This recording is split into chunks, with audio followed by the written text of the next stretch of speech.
ಇತ್ತೀಚೆಗಷ್ಟೇ ಕಿಚ್ಚ ಸುದೀಪ್ ಅವರಿಗೆ ಸುದೀರ್ಘ ಪತ್ರ ಬರೆದು ಕೃತಜ್ಞತೆ ಸಲ್ಲಿಸಿದ ಬಿಗ್ ಬಾಸ್ ಕನ್ನಡ ಸೀಸನ್ 12ರ ರನ್ನರ್ ಅಪ್ ರಕ್ಷಿತಾ ಶೆಟ್ಟಿ ಇದೀಗ ಮತ್ತೊಂದು ಭಾವನಾತ್ಮಕ ಪೋಸ್ಟ್ ಅನ್ನು ಶೇರ್ ಮಾಡಿದ್ದಾರೆ. ತಮ್ಮ ಬಿಗ್ ಬಾಸ್ ಮನೆಯ ಜರ್ನಿ ಕುರಿತು ರಕ್ಷಿತಾ ಶೆಟ್ಟಿ ಇಲ್ಲಿ ಹೇಳಿಕೊಂಡಿದ್ದಾರೆ. ಅದರಲ್ಲೂ ಗ್ರ್ಯಾಂಡ್ ಫಿನಾಲೆ ದಿನ ಬಿಗ್ ಬಾಸ್ ಮನೆಗೆ ವಿದಾಯ ಹೇಳಿದ ಕ್ಷಣಗಳು ಅದೆಷ್ಟು ಕಷ್ಟಕರವಾಗಿತ್ತು ಅನ್ನೋದನ್ನು ನೆನಪಿಸಿಕೊಂಡಿದ್ದಾರೆ. ಹಾಗಿದ್ರೆ ರಕ್ಷಿತಾ ಪೋಸ್ಟ್ ನಲ್ಲಿ ಏನಿದೆ ಅನ್ನೋದನ್ನ ನೋಡೋಣ. ನನ್ನ ಜೀವನದಲ್ಲಿ ಎಂದಿಗೂ ಮರೆತೇ ಹೋಗಲಾರದ ದಿನ ಬಿಗ್ ಬಾಸ್ ಮನೆಯಲ್ಲಿನ ಕೊನೆಯ ದಿನ. 3 ತಿಂಗಳುಗಳ ಕಾಲ ಎಲ್ಲವೂ ಇತ್ತು. ಸಂತೋಷ, ಕಣ್ಣೀರು, ನೋವು, ಅಸೂಯೆ, ಪ್ರೀತಿ ಮತ್ತು ಬೆಳವಣಿಗೆ. ಸ್ಪರ್ಧೆಯಾಗಿ ಆರಂಭವಾದ ಈ ಮನೆ ಸಮಯದೊಂದಿಗೆ ನಿಜವಾದ ಮನೆಯಾಗಿ ಬಿಟ್ಟಿತು.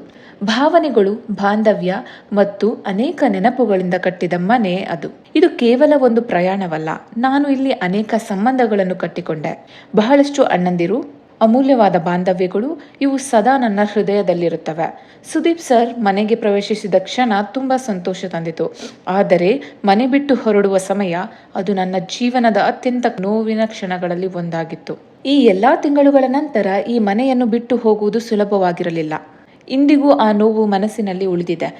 ಕೆಲವು ಸ್ಥಳಗಳು ನಮ್ಮನ್ನು ಬಿಟ್ಟು ಹೋಗಲು ಬಿಡುವುದಿಲ್ಲ. ಅವು ನಮ್ಮೊಳಗೆ ಉಳಿದು ಬಿಡುತ್ತವೆ.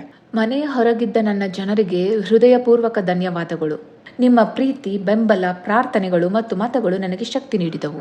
ನಾನು ಅಷ್ಟು ದೂರ ಈ ಮನೆಯಲ್ಲಿ ಉಳಿಯಲು ನೀವೇ ಕಾರಣ ಎಂದು ತಮ್ಮ ಬಿಗ್ ಬಾಸ್ ಜರ್ನಿಯನ್ನು ರಕ್ಷಿತಾ ಶೆಟ್ಟಿ ಮೆಲುಕು ಹಾಕಿದ್ದಾರೆ.